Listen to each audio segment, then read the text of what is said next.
Hi everyone. So the question we are going to discuss today is longest substring with at most k distinct characters. तो एक string रहेगी, एक string में से substring बताना है जिसमें कि मैक्सिमम से मैक्सिमम के डिस्टिंक्ट कैरेक्टर्स हों, एट मोस्ट ज़्यादा से ज़्यादा के डिस्टिंक्ट कैरेक्टर्स हों। जैसे कि ये है ECEBA, तो इसमें एक तो ECA हो गया, ECE, इसकी लेंथ क्या है 3 और इसमें एटमोस्ट डिस्टिंक्ट कैरेक्टर्स कितने हैं 2 हैं, एक है E और एक है C। अगर B को इंक्लूड करेंगे तो 3 डिस्टिंक्ट कैरेक्टर्स हो जाएंगे। तो एक और एग्जांपल अगर देखें तो एक तो हो जाएगा ECE, ये बन जाएगी, इसकी लेंथ कितनी है 3। ऐसे ही इसको हटाएं तो एक बनेगा B और A का, पर इसकी लेंथ आएगी 2 और कोई नहीं बनेगा, और एक C और E बनेगा पर उसकी लेंथ तो 2 ही रहेगी। तो मैक्सिमम कितनी रहेगी CE और ECE की, जो कि लेंथ है 3। ऐसी अगर A है और इसमें मैक्सिमम 1 डिस्टिंक्ट कैरेक्टर हो सकता है, तो ये तो पूरा A पूरा ही आ जाएगा, क्योंकि इसमें कितने एक ही डिस्टिंक्ट कैरेक्टर है, तो उसकी लेंथ कितनी हो गई 2। तो एक एग्जांपल से देखते हैं इसको, जैसे AABBC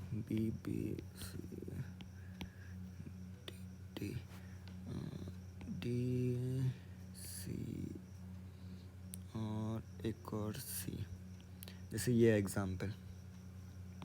तो अगर अपन यहाँ से स्टार्ट करें तो इसमें K की वैल्यू 2 दे रखी है ऐसे कि 2 डिस्टिंक्ट कैरेक्टर्स बताने हैं।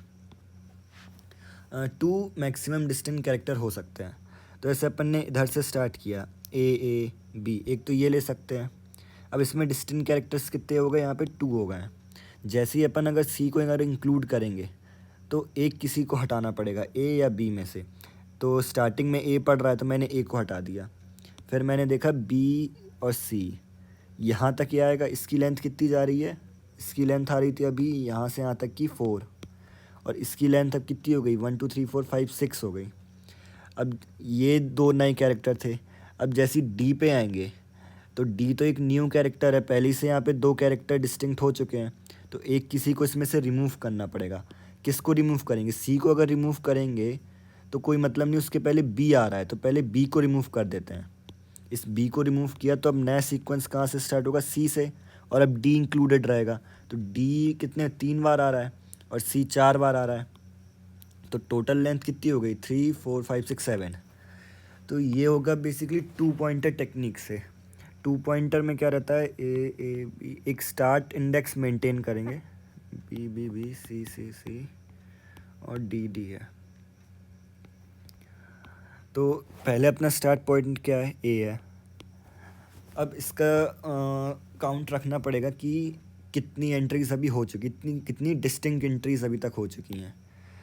जैसे अगर K की वैल्यू 5 दे रखी है और हमें ये काउंट रखना पड़ेगा कि जो अभी सब सीक्वेंस सब स्ट्रिंग का चल रहा है उसमें टोटल अभी कितनी डिस्टिंक्ट एंट्रीज आ चुकी हैं।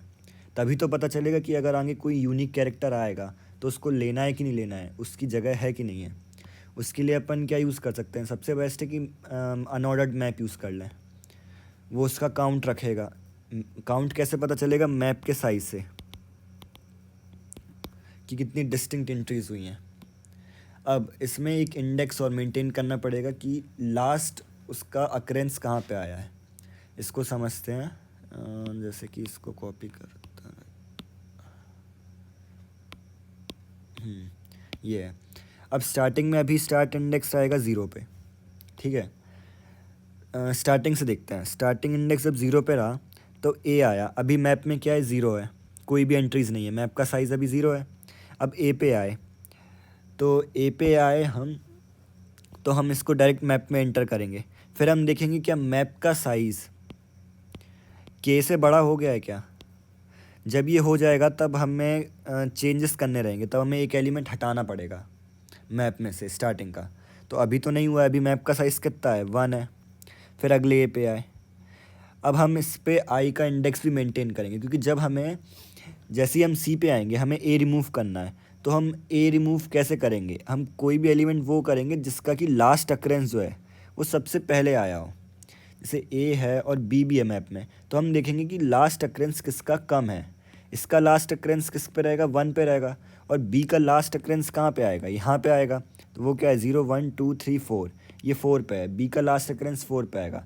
तो मैं किसको रिमूव करूँगा, पहले मैं इसको रिमूव करूँगा जिसका लास्ट अक्रेंस पहले आ रहा है। तो मैं ए को रिमूव करूँगा। अगर इस बी के बाद यहाँ पे एक और ए आता यहाँ पे, तो ए का लास्ट अक्रेंस किस पे आता, फिर 5 पे आता। तब मैं बी को पहले रिमूव करता। क्यों, क्योंकि बी को अगर मैं पहले रिमूव करता तो यहाँ से मेरा एक दूसरा सीक्वेंस स्टार्ट होता है इस पॉइंट से। और अगर मैं ए को पहले रिमूव करता तो ए को रिमूव करने के लिए फिर मेरा यहाँ से स्टार्ट होता। तो मैं यहाँ की बजाय अभी पहले यहाँ के सारे सीक्वेंस बनाऊँगा, इसके पहले वाले के। तो मुझे देखना है कि जो भी अभी एलिमेंट मैप में जाता जा रहा है उसका लास्ट अक्रेंस कहाँ पे है। तो लास्ट अक्रेंस के लिए मैं जो मैप में जो भी आ रहा है उसकी वैल्यू में लास्ट अक्रेंस डाल दूँगा। की तो रहेगी वो कैरेक्टर। तो जो मैप में यहाँ पे एसेट आई आएगा उस पर मैं क्या डालूँगा, उस पर मैं आई का इंडेक्स डाल दूँगा, जिससे क्या होगा ये फाइंड करेगा लास्ट अक्रेंस। तो अभी इसका लास्ट अक्रेंस क्या रहेगा, अभी हम इस पॉइंट पे आए हैं। तो इस पॉइंट पे अभी मैप में ए की वैल्यू क्या रहेगी, 1 हो जाएगी। फिर जैसे ही हम बी पे आएंगे, बी भी मैप में जाएगा। जस्ट अ सेकेंड, ये अब हम कहाँ पे आ गए, बी पे आ गए। बी भी मैप में गया। बी में मैप में एंट्री क्या होगी, इसके लिए 1 एंट्री होगी। तो अभी ए की वैल्यू क्या है, ए की वैल्यू 1 है, ए के इंडेक्स की वैल्यू लास्ट अक्रेंस की, और बी की आ रही है 2। फिर जैसे ही हम बी पे गए, अब हम ये भी चेक कर रहे हैं इसी के बाद कि जो मैप का साइज़ है वो के से बड़ा नहीं होना चाहिए। तो अभी तो नहीं है, अभी तो 2 ही एंट्रीज़ हैं।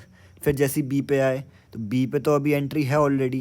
तो बी पे हम जाके वो लास्ट इंडेक्स जो उसका है लास्ट अक्रेंस उसकी वैल्यू अपडेट कर देंगे, वो हो जाएगी 3। इस पे आएंगे तो 4 हो जाएगी। फिर जैसे ही हम सी पे आएंगे, जैसे ही हमने सी पे एक एंट्री करी, सी की वैल्यू क्या हो गई अब। और हमें इसी के साथ साथ ये भी चेक करते हैं कि जैसी एंट्री कर रहे हैं इसकी हम वो भी निकालते जाएंगे कि अभी लेंथ क्या चल रही है। लेंथ कैसे आएगी, स्टार्ट इंडेक्स क्या है, अभी स्टार्ट इंडेक्स है 0। लेंथ कैसे आएगी, जो अभी आई की वैल्यू है, आई की वैल्यू क्या है, आई माइनस स्टार्ट प्लस 1। स्टार्ट की वैल्यू इस पॉइंट पे कितनी थी, आई की वैल्यू 0 1 2 3 4 4 थी। 4 माइनस 0 प्लस 1 तो कितनी आ गई 5। तो 1 2 3 4 5 5 है। इसको एक आंसर में मेंटेन करते जाएंगे जो भी हाईएस्ट वैल्यू आती जा रही है। ये हमारे पास 5 इस पॉइंट पे स्टोर हो गया बी पे, यहाँ से यहाँ तक। अब जैसे ही हम सी पे आए, हमने सी के करस्पॉन्डिंग एंट्री करी कि सी जो है वो 5 पे भी अकर कर रहा है। पर हमने देखा कि जो हमारा मैप का साइज़ है वो तो अब 3 हो गया है, तो ये तो एक बढ़ गया है। तो अब हमें एक एलिमेंट रिमूव करना है। तो हम रिमूव कौन सा करेंगे, जो भी एलिमेंट इसमें है उसका लास्ट अक्रेंस में किसका सबसे कम है। हमें बेसिकली मैप में से किसी भी एक एलिमेंट के सारे हटाने हैं, और ऐसे हटाने कि स्टार्ट की वैल्यू मिनिमम रहे। स्टार्ट की वैल्यू मिनिमम भी होनी चाहिए। यही 2 पॉइंटर में होता है कि हम एक एक करके शिफ्ट करते आते हैं एक एक पॉइंटर को धीरे धीरे। अभी यहाँ पे तो इसके मिनिमम, जितना भी मिनिमम पॉसिबल हो सके उसको शिफ्ट करेंगे जिससे कि कंडीशन ट्रू हो जाए। तो वो कैसे करेंगे, एक काम करते हैं, मैप में आइट्रेट कर लेते हैं। मैप में जितनी भी एंट्रीज़ हैं उसके करस्पॉन्डिंग उसकी लास्ट अक्रेंस की वैल्यू है सब में। यहाँ पे कैरेक्टर्स हैं, तो हम देखते हैं इसमें से मिनिमम वैल्यू किसकी है। जिसकी भी मिनिमम वैल्यू होगी उसको मैप में से डिलीट कर देंगे। और फिर हमारे स्टार्ट की वैल्यू क्या हो जाएगी, जो भी उस वहाँ पे मिनिमम वैल्यू, जो भी वहाँ पे मिनिमम वैल्यू थी उस इंडेक्स की वैल्यू प्लस 1। क्यों, क्योंकि अगर हम यहाँ पे ए का लास्ट अक्रेंस कहाँ पे आया था, ये है, इसमें ए का लास्ट अक्रेंस आया था इस पॉइंट पे। तो हमें एक इसमें से जब हम करेंगे मैप में ट्रैवल करेंगे तो हमें 2 वैल्यू मिलेगी। एक तो ये मिलेगी 1 और एक ये मिलेगी 2 3 4। तो हमने 1 मिनिमम उठाई। अब स्टार्ट की वैल्यू क्या हो जाएगी, स्टार्ट की वैल्यू हो जाएगी जो भी यहाँ पे वैल्यू आई है मिनिमम वैल्यू और प्लस 1। क्यों, क्योंकि अब हमारा पॉइंट कहाँ से स्टार्ट होगा, यहाँ से, जहाँ पे मिनिमम ये ख़त्म हुआ। अब हमारा नया सीक्वेंस इसके बाद से स्टार्ट होगा। तो हमारी अब स्टार्ट की वैल्यू हो जाएगी जो भी उस मैप में से मिनिमम वैल्यू आई है उसका +1। अब हमारा ये रहेगा स्टार्टिंग पॉइंट, ये वाला, ये वाला। और उसके बाद हमें ये जो एलिमेंट है, ये एंट्री, ये डिलीट भी कर देंगे। तो जैसे ही हमें इंडेक्स मिलेगा हम वो भी स्टोर करा लेंगे कि इंडेक्स किस वैल्यू, किस की का है। की भी चाहिए रहेगी ना, डिलीट करने के लिए की चाहिए रहती है, तो ये हम की डिलीट कर देंगे। अब हमारे में क्या है, बी है और सी है। अब सी पे ये एंट्री हो गई। अब हमारे नए सब स्ट्रिंग की वैल्यू वो क्या रहेगी, लेंथ रहेगी स्टार्ट जो कि है 4, और आई की वैल्यू यहाँ पे कितनी है 5 6 7 7 माइनस में स्टार्ट +1 जो कि आ रही है 4 3 +1 4 1 2 3 4 4 जो कि सही लेंथ है इसकी। अब जैसे ही सी की वैल्यू और बढ़ेगी, सी की फिर वैल्यू चेंज हो जाएगी लास्ट अक्रेंस की, जो कि अब 5 हो जाएगी, ऐसी 6 होगी, ऐसी 7 होगी और ऐसी 8 हो जाएगी। 8 पे अगर जो अपन इसी हर पॉइंट पे कैलकुलेट कर रहे हैं जैसे इसकी लेंथ, तो जैसे ही 8 पे आएंगे, 8 पे इसकी वैल्यू क्या बनेगी, 8 - 4 + 1 जो कि है 4 + 1 5, नहीं 1 मिनट, 4, हाँ स्टार्ट की वैल्यू क्या थी, स्टार्ट की वैल्यू है 4 5 0 1 2 3 4, हाँ स्टार्ट की वैल्यू थी 4 नहीं थी, 0 1 2 थी, ये 2 है ना, 0 1 और 2, 7 - 2 7 6 5 5 + 1 6 1 2 3 4, जस्ट अ सेकेंड, एक बार फिर से देखते हैं इसको। ये स्टार्ट की वैल्यू कहाँ पे हो गई थी, स्टार्ट की वैल्यू आई थी इस पॉइंट पे 0 1 2 3 4 5 6 7 8 9 10 11 12। तो अभी स्टार्ट की वैल्यू कितनी हो गई थी यहाँ पे, जैसे ही अपन ने ए रिमूव किया था तो हो गई थी इसकी 2, और जैसे ही हम सी पे आए थे तो सी की वैल्यू है 5, तो 5 - 2 + 1 5 4 3 एंड 4, इसकी लेंथ आ गई 4 जो कि 4 है। अब जैसे ही सी के लास्ट में पहुँचेंगे तब कितनी आएगी, सी की वैल्यू 9 रहेगी, तो 9 - 2 + 1 9 8 7, ये हो गई 8 7 और 1 8, तो इसकी 8 आ गई। 8 ही है क्या, 1 2 3 4 5 6 7 8, 8 है, तो हम इसको अपडेट कर देंगे 8 से। अब जैसे ही डी आएगा तो डी में से फिर हम चेक करेंगे लास्ट अक्रेंस की वैल्यू किसकी कम है, वो है बी की लास्ट अक्रेंस की वैल्यू है 4 और सी के लास्ट अक्रेंस की वैल्यू है 9, तो हम जाके बी को रिमूव कर देंगे। ये रिमूव किया, अब स्टार्ट की वैल्यू क्या हो जाएगी, जो मिन निकला है +1, तो 4 आया था तो 4 + 1 इसमें आ जाएगा, स्टार्ट की वैल्यू यहाँ पॉइंट करेगी।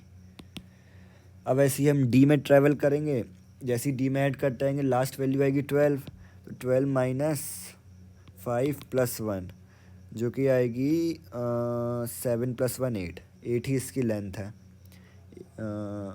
देख लेते, 1 1 2 3 4 5 6 7 8, तो ये 8 इसकी लेंथ हो गई। अब इसका कोड देखते हैं। ये रहा हमारा अनऑर्डर्ड मैप, ये इसकी की रहेगी कैरेक्टर, और उसका जो लास्ट अक्रेंस मेंटेन करेंगे वो इंटीजर में। ये इसका स्ट्रिंग का साइज़ निकाल लिया। अब ये रहा स्टार्ट इंडेक्स और ये रहा आंसर में अपन उसका लेंथ मेंटेन करेंगे। फिर एक लूप लगाया, हर एक कैरेक्टर के में उसकी लास्ट अक्रेंस की वैल्यू अपडेट करी, फिर चेक किया क्या मैप का साइज़ के से बड़ा है। जब ये के से बड़ा हो जाएगा तो हमें क्या करना रहेगा, जो जिसकी लास्ट अक्रेंस की वैल्यू सबसे कम है उसको रिमूव करना रहेगा। तो वो कैसे करेंगे, हमने टेम्प में क्या किया, इंट मैक्स लिया अभी, क्योंकि हमें इसकी लास्ट अक्रेंस में मिनिमम वैल्यू चाहिए अभी। वो हम कैसे करेंगे, हमने मैप में ट्रैवल किया तो हमने देखा कि की वैल्यू अगर टेम्प से कम है तो हमने टेम्प को अपडेट कर दिया और एक कैरेक्टर मेंटेन किया कैर सी में उसका की स्टोर कर दी, क्योंकि हमें टेम्प की मिनिमम वैल्यू चाहिए और उसके करस्पॉन्डिंग जो की थी वो भी चाहिए। तो इस लूप के बाद हमें जो लास्ट अक्रेंस की मिनिमम वैल्यू है वो मिल जाएगी और उसके करस्पॉन्डिंग की भी मिल जाएगी। फिर हमने क्या किया, इस की को इरेज कर दिया, ये फॉर लूप यहाँ से यहाँ तक लगा है। फिर हमने उसको मैप से उस की को इरेज कर दिया, और स्टार्ट की वैल्यू क्या हो जाएगी, जो टेम था, लास्ट अक्रेंस की वैल्यू थी, उससे +1 हो जाएगी। और ये हमें हर के बाद कैलकुलेट कर रहे हैं कि जो आंसर रहेगा वो मैक्स रहेगा आंसर और i माइनस स्टार्ट +1 का। यहाँ से हम कंटिन्यू उस सब स्ट्रिंग की लेंथ निकालते आ रहे हैं, और इसके बाद हमने इसको रिटर्न करा दिया। अगर ये हमारा नहीं हो रहा है, ये कंडीशन अगर फॉल्स आ रही है, मैप का जो साइज़ है वो k से कम है, तब तो हमें कुछ करना ही नहीं है, तब तो बढ़ाए चलो।